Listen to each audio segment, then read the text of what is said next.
Welcome everyone, it is Friday night, Jabo Pop, our look at pop culture, entertainment, comics, movies, everything under the sun.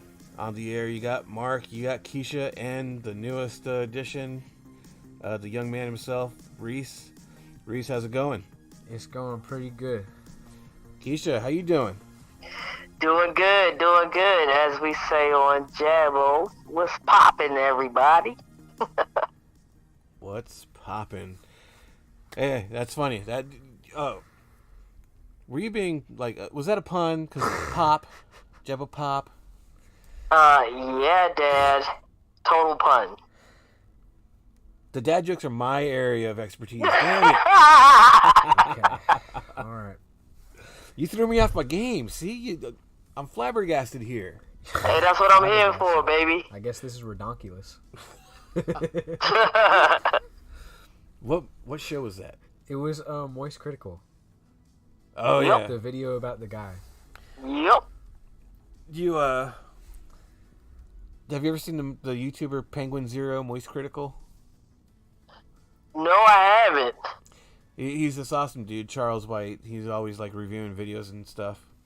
Okay. And there was a tweet that went viral like 2 weeks ago. This girl that some guy just rolled up in her DMs, like he saw her on a dating app and stalked her and just like threw these voicemails at her.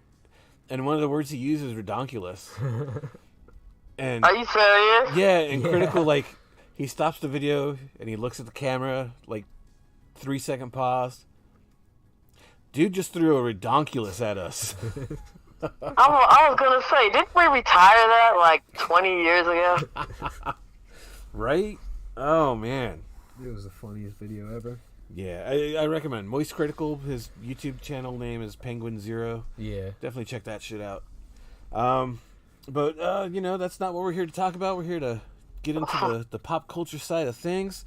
And I think the biggest influence on pop culture right now is definitely these strikes that we have going on.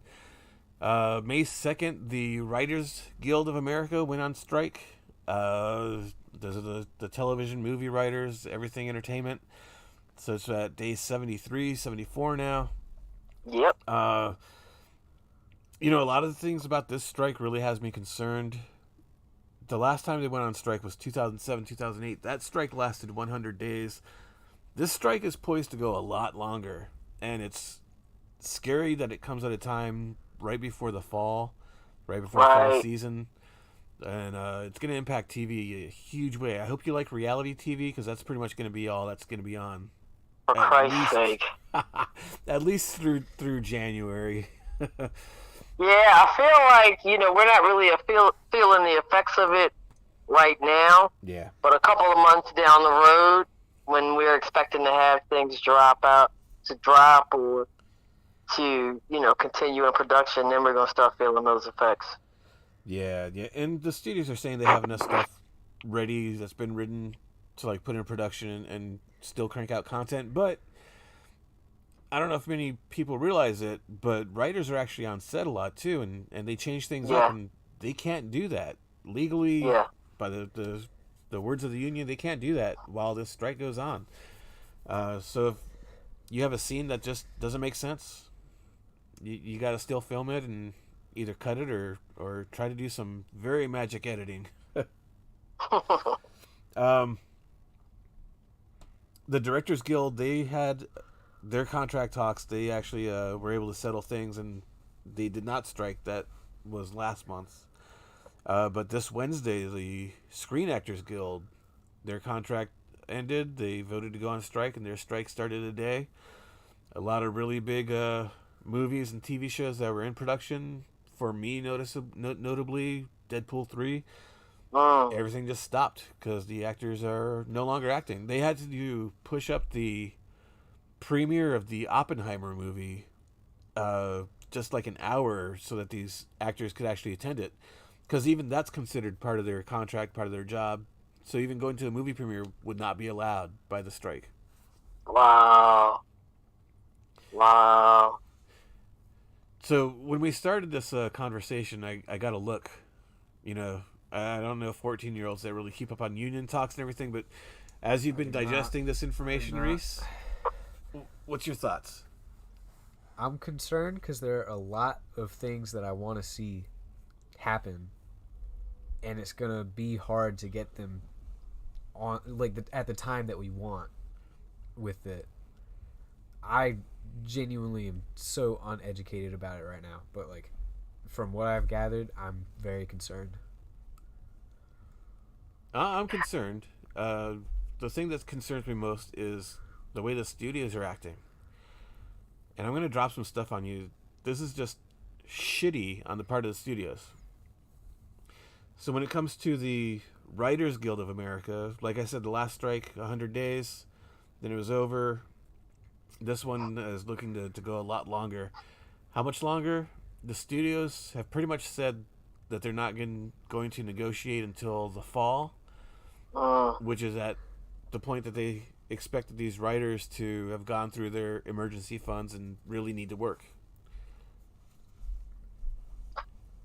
You know what's so crazy? Like, you mentioned Deadpool 3 Yeah. and everything, right? Yep. And we recently had that, I guess you can call it that little teaser of, the Wolverine cameo. Why drop that? If you know, if it's looking like, more likely than not, that it's going to be delayed. Well, it wasn't the studio that dropped it. It was Ryan Reynolds.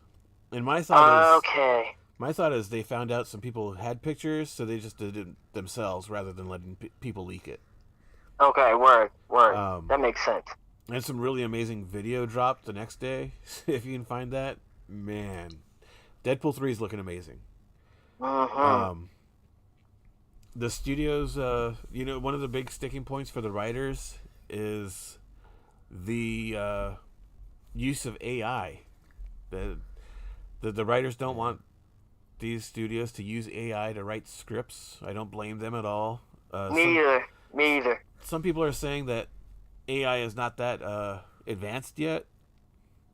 I don't buy it. I disagree with that.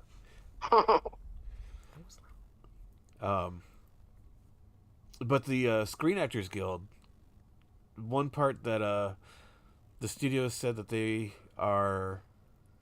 made a really strong proposal. It blows my mind. It absolutely blows my mind. Get ready for this. One of the things in the contract talks was the studios want to be able to, for your background players, your extras, not your stars, but the background extras, like if you go down for a day of filming and just standing in the background, no lines, nothing, the studios want to be able to scan that person's image for 1 day of work and be able to use that image, that scan, in perpetuity forever with no extra fees or residuals going to that actor. Yeah, screw that. Yeah, that's fucked. Screw that. That's a strong offer, they said. I mean, basically what that comes down to is bottom line. Right. More money in the pockets of the studios. And also, like, you're taking jobs away from people. Right? I mean, that's the big, like, what kind of hit what are, like, the economical effects of doing that? That's insane to me. Yeah, and I understand they're, like, making these bigger budget movies, and after advertising, and they're splitting the cost with the theaters and everything, they don't get as much as the receipts say, but we know they're still getting a lot of money. Hell yeah! There's no reason that they can't spread it out. But definitely I'll be keeping up with the strikes and, keeping up with that. Speaking of AI, though, there's a little controversy with the Secret Invasion television show. I don't know if you've heard of this, Keisha. No, I haven't. The intro to Secret Invasion, did you know that was AI generated? What? Yep. And apparently no one found this out till the first episode aired, and it's there in the credits. So a lot of people actually have threatened to boycott the show because it's Oof. AI. Oof. From the old head standpoint, I don't like it at all. Gosh, I mean, I just feel like we're going towards computers just taking over the world. This is so insane. I mean, I don't know. I mean, I gotta defer to Reese on this because I'd like to hear, some thoughts from the younger generation who, I mean, they pretty much, came into a technologically advanced society. He's had a computer at school his whole life. Yeah. Yeah, and we have a different standpoint from that, right, Oh Mark? yeah. I had 3 IBMs in my school. I don't even know what an IBM is. I mean, how do you feel about that, Reese? I think it's stupid to want to boycott the show over the intro. Mm-hmm. Obviously, AI has gotten a lot of traction this year. There are a lot of like people using, for example, like ChatGPT and a bunch of stuff that uses AI like imagination to make images. Right. I think it's taking it to an extreme to want to boycott a show just for using the AI as their intro, because it's really not that significant. I mean, the intro is really good. I really liked it before I even found out it was AI.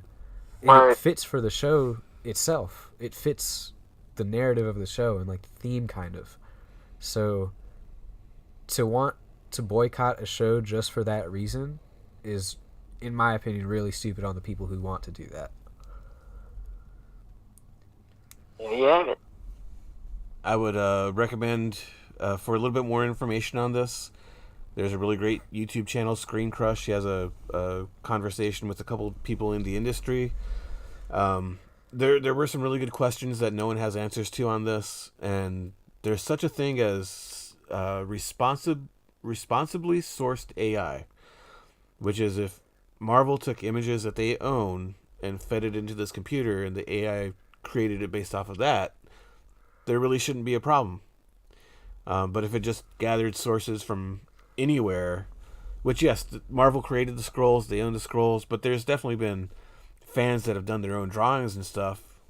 They shouldn't be using that artwork. Yeah. But if it's stuff that they own, I have no problem with it. Dig it. Dig it.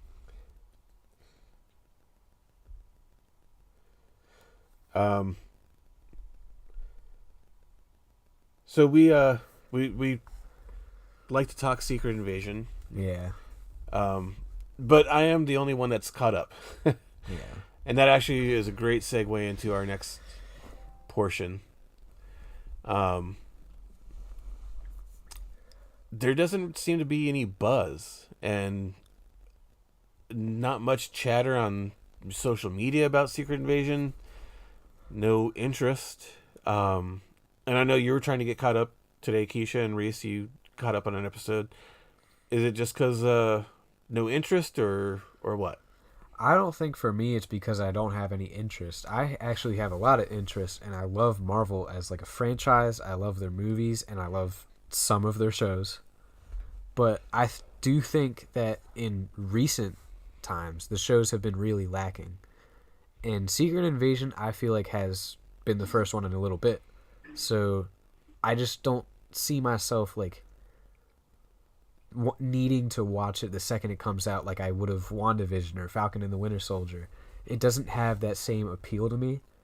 And even though I'm definitely going to watch the whole thing because I definitely want to, not be lost in the MCU, but I just don't find it as like appealing as it once was. And I feel like a lot of people share that feeling about the shows right now. All right, I'm gonna jump in here a little bit and give you my personal feelings. I'm about 3 episodes in, right? And I feel like as far as the storyline goes and everything, it's just simmering right now. Yeah. And I feel I'm giving it a chance. I'm gonna watch the whole entire series, but I feel like they're taking a little bit longer than what we want to get things popping. I think that's been a problem with a lot of these Marvel series. Is Yeah, there's a lot of story, which story isn't bad, Yeah. but then like all the action takes place like in the last episode. Yeah. yeah, yeah, and I feel like we kind of experienced that a little bit with Falcon and Winter Soldier. Definitely. You know, and when I watched the second episode, they had a Captain Marvel name drop, and you know, I was expecting a little bit more of that. Maybe not in the second episode, but maybe the third episode, and it just didn't get there. But I mean, I could tell that they're setting they're setting it up, right? And I'm just gonna have to give it a little more time. I mean, how many episodes are out now? Is it 5? There's 4 out so far. 4? Okay, all right. 2 So I got more. one more to go. Okay, so I believe it's going to be what, like an 8-10 episode series? 6 episodes. 6 episodes? Yeah, so there's only Well, 2. shit. Okay, well then, yeah, they need to get it cracking, like starting next week, for real. You know, and I feel like you have to do that if you want people to return for season 2, or to salivate for season 2. Or for whatever this leads into. Yeah. Yeah. I will say episode 4 was the one that grabbed me the most. Okay. I think it still definitely suffered from trying to tell a lot, not really showing a lot. But there's some things that happen that you're like, okay. And it's crazy because, like, even though it feels like it's moving slow, like, we saw people die. Maria Hill died at the end of the first episode. There's been other deaths. It just has this pace that's just so off. Yeah. And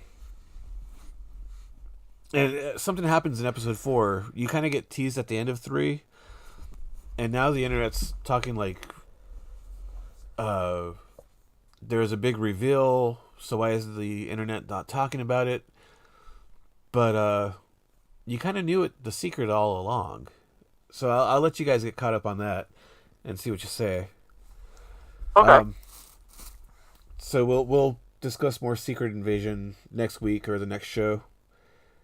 Which brings us to, the whole reason for this week's episode. Main event. The main event. I know it's a few weeks we're late on this, but, it's such a great movie. Yeah. What's it been, 3 or 4 weeks since Spider-Man Across the Spider-Verse Excited came to out? Talk about this. So, Keisha, I know you were the most recent to see this movie. Actually, Reese went yesterday to see it again. For the first time. She saw it, first time. So, fresh in your memory, what's your immediate take? Okay. Great movie. Okay? And I'm really in love with this portion of, the Marvel franchise. And it's for a different reason. Okay? So, me being a minority, right? Representation is very important. Okay? And so far, like, the whole Black Panther franchise has been, like, our champion. Yeah. Okay? Yeah. And, with the sun kind of setting on that franchise, I think it was important to, have something else, for the people, basically, Yeah. for lack of a better word. And, like, Miles Morales and the crew, they're taking on that persona. For real. Like, man, I thought the cast was absolutely amazing. I was pleasantly surprised with a lot of the actors that were included, notably Issa Rae. I did not know that she was in the movie. Okay, and also Daniel Caligula. You know, who was also, I mean, he was part of Black Panther, and you know, he's making another appearance as the Spider Punk, he was you know pretty funny Oh and yeah. everything, but you know, like I said, I mean, as far as for the culture is concerned, like, yo, they doing the damn thing, and it was really a delight to be able to enjoy that diverse that diverse cast, for real, for real. Now, as far as the story goes, I mean, fuck, holy crap. You Yeah. know, I mean, in the beginning, I felt like, man, this thing is all over the place. But when you got to the end, they really tied everything together nicely. And, you know, I felt like the whole time that I was watching it, we we were headed towards um, the the erasure of Spider-Man. Yeah. Right? I mean, it's just like this whole time there was like this undertone of, okay, something is going to get wrong, he's going to get deleted, and, you know, like, this is what the next level is going to be. But, you know, like, it seems like it's a thing right now with cinema, multiverses. Uh-huh.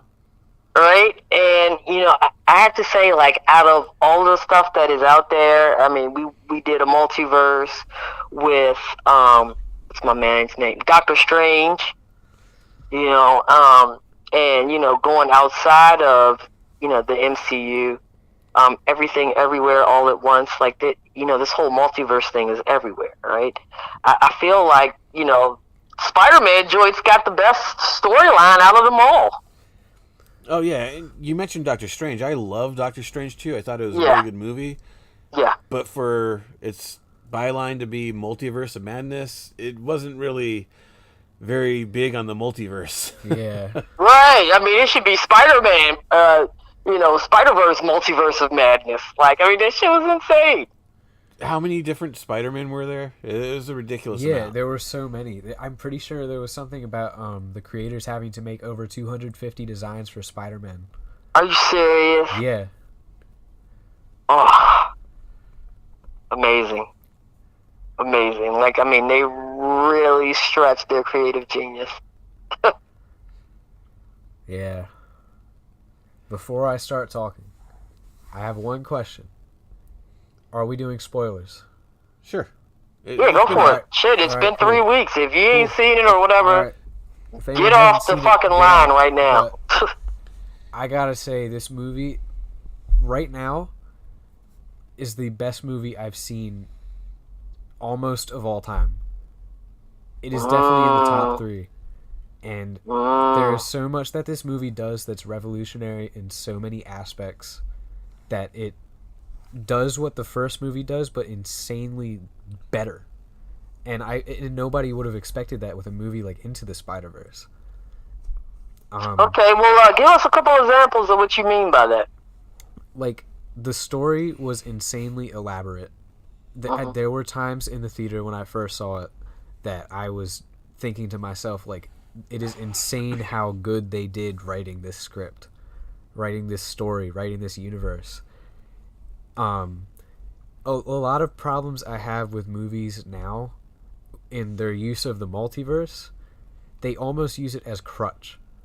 They use it to explain something or to do something that doesn't really need to be done, and it just makes it a lot of confusion. But Spider-Verse has and continues to use the multiverse as essentially a character. It adds to the movie and doesn't make anything confusing. It explains it in a way that anybody can grasp the concept of the multiverse, and it uses it to the advantage of the story. It broke so many more laws for animation.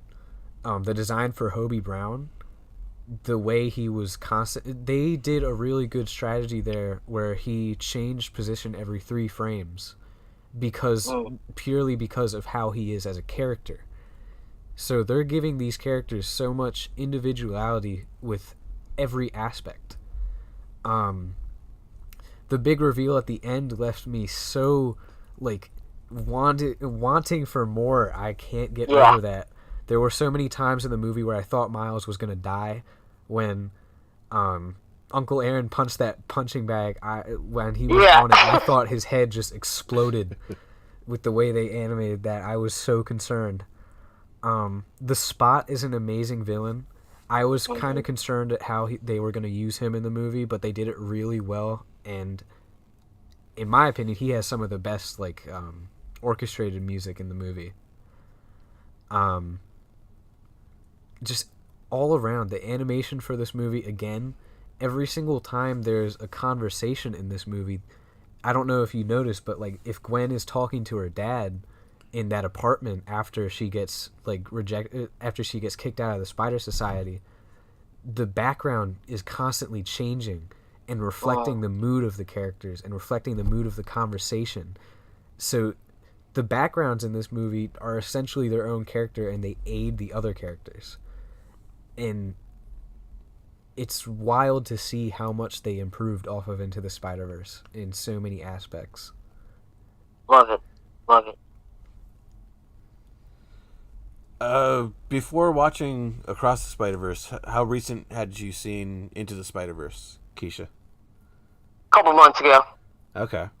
Yeah. The boy and I, we watched Into the Spider-Verse the day before, I think. Yeah, we did. That was fresh in my mind and everything. Mm-hmm. And everything that Reese just said, I got to reiterate, especially with Gwen, with the backgrounds changing, reflecting mood, it was just so amazing. It just captured the character, it captured the mood, it captured everything about this. The way that they jam-packed so many characters in, and yet each one had their individuality. That the Vulture at the beginning, the one from the Da Vinci times, that was wild, man. Not even expecting that, and it was already one of the best parts of the first act. Yeah. Me being the old head comic book reader, I do have one complaint. Oh man, I can already see what you're about to say, man. The boy has heard it. So I can always remember picking up back in 1992, Spider-Man 2099 #1. I'm a big Miguel O'Hara fan, and I felt like the character was a little bit off for my taste. I understand what they were doing with him. I understand it's a different character from the comics, but I just love Miggy so much. I hope that when the third movie comes out that they do him justice. They did him justice, man. I don't know what you're talking about. Miguel O'Hara is probably the #1 character in that movie for me, for a reason that I feel is so incredibly obvious. He just has so much importance to this. You get his whole story in that movie. And you get what he is feeling and how he works. He adds something to the story that I think is very important. He brings a sense of truth to both arguments. His argument in that movie is that you got to focus on the grand scheme of things instead of one person or one thing. And Miles is saying that you can do both and be successful. He does so well at explaining it while making his character so broadened. And just something kind of unimportant, you said that his suit wasn't good.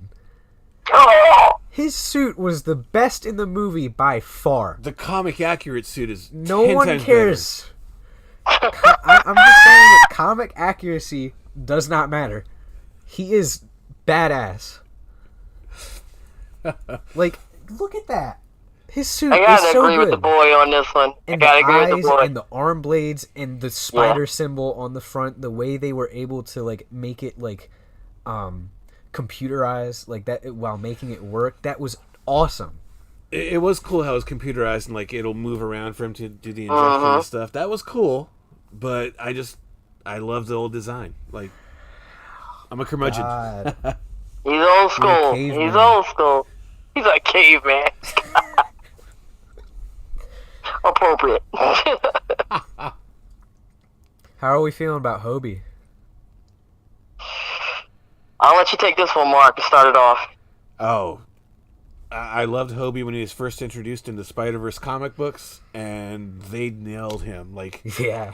everything about him, I just absolutely adored. Like, Hobie Brown, Spider-Punk, favorite from the Spider-Verse crossover, favorite from the movie. Yeah, me too. He needed more time. He did. That's what I felt like too. I wanted more. Absolutely. He is such an amazing character. I can't stress that enough. He might be like, I know I said that Spider-Man 2099 was my favorite, but he is a very close contender because of just like they gave him such a good introduction, and they gave him so much, like, they gave him a larger role than you would think on the first watch. Like, he did so much for Miles in this story. He did a lot for Gwen, and he did a lot just to upstand, like, Miles' side. His character is just amazing. Like, I loved every single second seeing him on screen. Every single time I saw him, like, it was one of the best parts of the movie every time he spoke.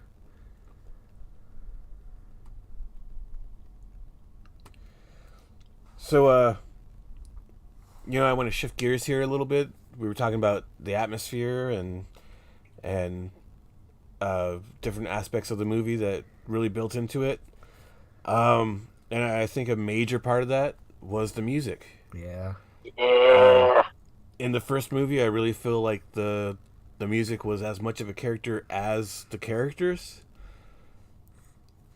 And Reese is going to be mad. Oh, you're going to make me mad again. You're going to make me so mad. I'm not saying the music was bad. The music was great. But I didn't get the same characterization of the music this go around. Oh, man. That makes me so upset, man. Yeah, I mean, it's booming, and it's hot right now. You can't necessarily go wrong with that. And the lineup. I mean, dude. Yeah. You had Wayne on there. You had Nas on there. You had, appearance by Offset with some new stuff. Rocky. ASAP. Like, Lil Uzi Vert. They had so much. Who put together the soundtrack? Metro Boomin. Yeah, Metro Boomin. Yeah. Yeah, I mean, I'd have to say my favorite cut, and this is probably the old head in me too, is Nas Morales. Yeah. By Nas. I don't know why I just said that, because I was just talking to my dad before this. And you're going to be mad at me now that I know that, because it is one of the bottom tracks on me for that album. Oh! I don't have anything against it. What's your favorite? It's bad. My favorite, God, that's hard. That is really hard, actually. It's between two right now. I'm going to go with Silk and Cologne and Self-Love. Okay, that's respectable. It's Silk and Cologne for me, too, because how I said, like, all the music in the first one felt like a character. That's the one that hit that character point for me in this movie. They're at the family barbecue. It's that background music. Like, that just... It gave me the feels. Yeah, and it's such a good song, like, all around. Like, it has that verse from, was it Metro or ASAP? It was one of the two. But it was really good, and I loved it. It's I enjoyed it too.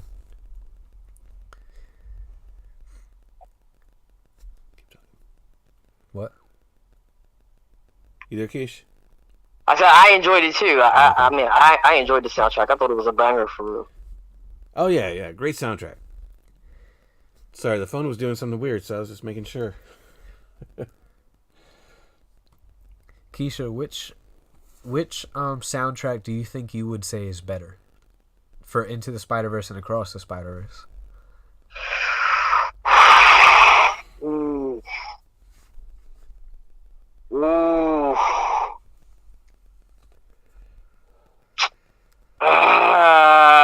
That's a tough one. But I feel like with the first soundtrack, we got a little more diversity. God damn it. Oh, man. So I'm gonna have to go with the first one, dog. I mean, Oh, man. Mark, are you feeling me on that or no? Yay! Oh man, I'm the only one here, man. Okay. Me and you were talking about this last week. Okay. I just think that the soundtrack. I'm gonna explain it on two levels: in the movie and the album itself. The album itself is an amazing album. I listened to it the minute it dropped, the whole thing in entirety, and I gotta say it's one of the best albums I've listened to.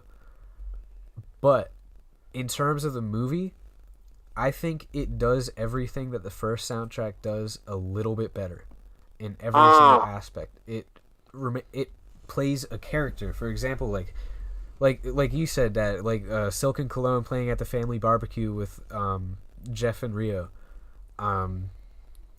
The music that was playing when Miles was chasing Gwen through the city and spying on her. Everything gave almost every single scene a lot of importance that wouldn't be there without it. And Into the Spider-Verse did that too, but I just feel like Across the Spider-Verse does it in such a better way. What's your take, Mark?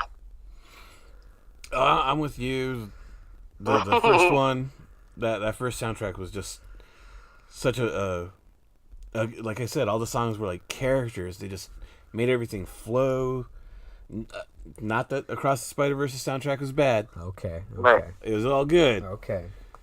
I believe you. And actually, Reese reminded me when Miles was spying on Gwen. Like I could feel that too.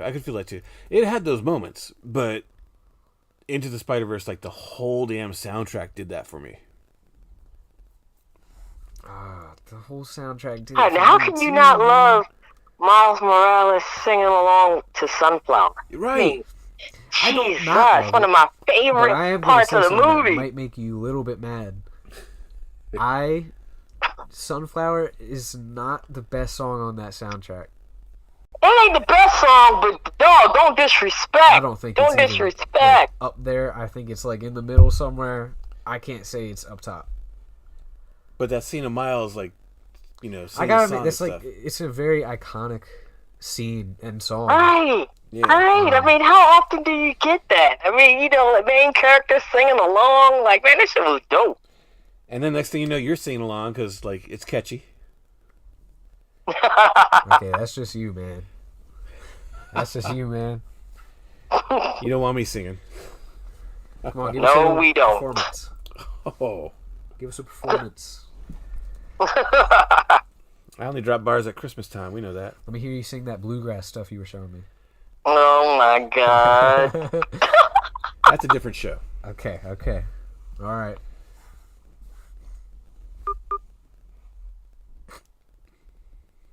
I don't know what's going on.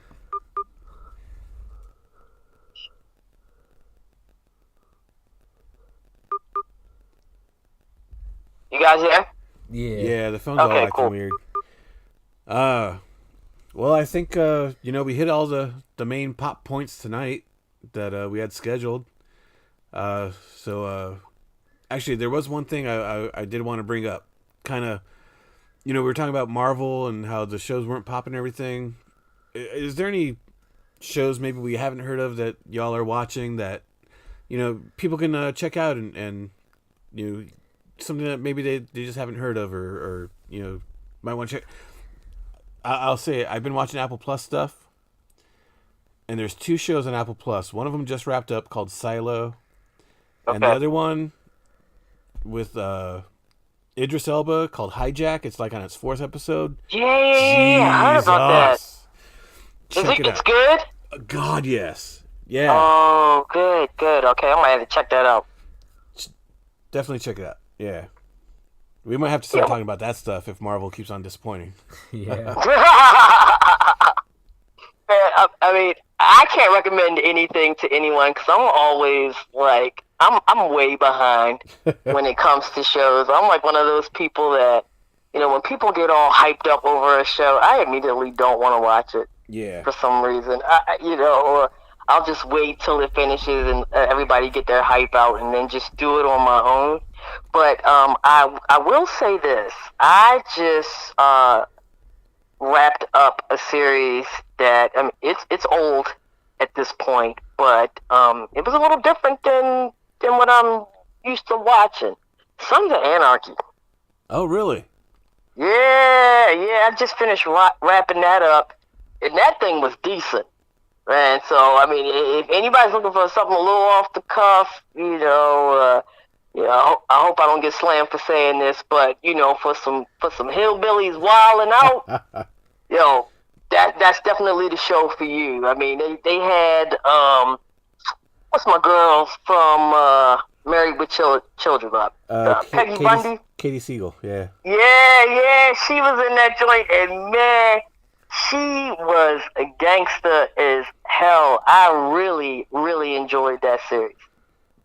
Yeah, that's when, like, I think when it started, I didn't have FX, so, just kind of slipped my radar, but I always hear good stuff, so. Yo, check it out, for real. It's legit. It's legit. Yeah. All right, well, I think, what's that? I don't got nothing. The boy ain't got nothing. I don't got no shoes right now. Yeah, I guess, that's it for tonight. Okay. We're going to pop on out of here. Okay. Hey, I got a pun too, That's redonkulous. Oh, God. Don't make me punish you.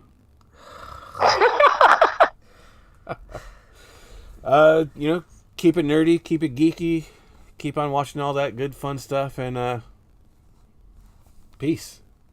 Keep it popping, y'all. Peace.